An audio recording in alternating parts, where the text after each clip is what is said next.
6 brutal reasons why companies regret buying Salesforce. Look, I'm going to be honest and not pretend like it's all rainbows and flowers. Having been around 300 or so implementations, I've seen various stages of happiness with Salesforce, including people who wish they never signed the invoice to begin with. Point number 1, financial inflexibility. You're entering into a fairly rigid financial structure. You sign that contract. This is not a discount store. People inside of Salesforce get paid on something called IACV, incremental ACV. The more you spend above and beyond what you have, the better off they are. You're going to be in for a wrestling match when you try to reduce that cost. It is not as simple as call them up, tell them you're in trouble, reduce the cost. Just simply does not work that way. Number 1, frustration.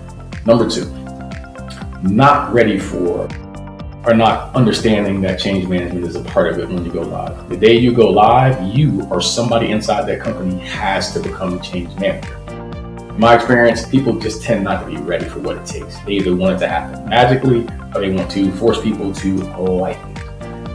Salesforce is a work tool, it's not a toy. People don't like it, they entertain it, they start to use it. Salesforce, the technology, versus Salesforce change management has to be separated because it's two different. Number 3, they thought it was a one-time project. They get sold on this idea that Salesforce is somehow set it, forget it, or they can figure it out. B2B technology just don't work that way, and it's not isolated to Salesforce.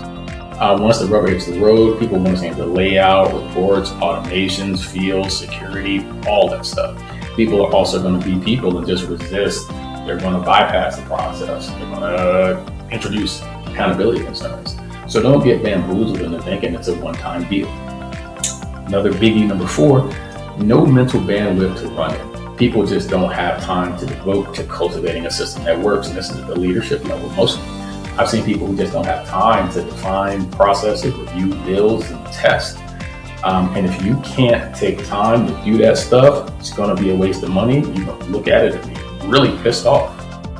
Number 5, buying beta level products. New products at Salesforce are an adventure.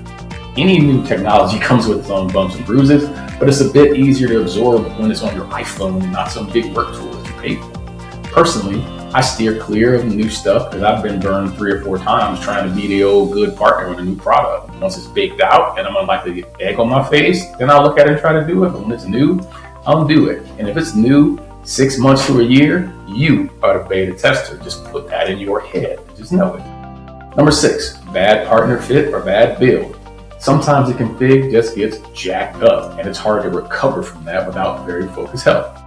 To me, this ultimately falls on the consultant. If we accept the work, we got to do it correctly or make it whole via a refund or something like that. Look, it's unavoidable that a percentage of implementations will be bad. There is no business with a 100% success rate. You got to vet your folks as well as you can and be a helpful participant in the process to reduce the opportunity that the implementation is going to be bad. It happens. People regret it. But now you know what to look for in your own purchase or in your own self before you start with Salesforce, because if you see any combination of those 6 in your implementation or in your configuration, the likelihood that you're going to regret it is pretty high.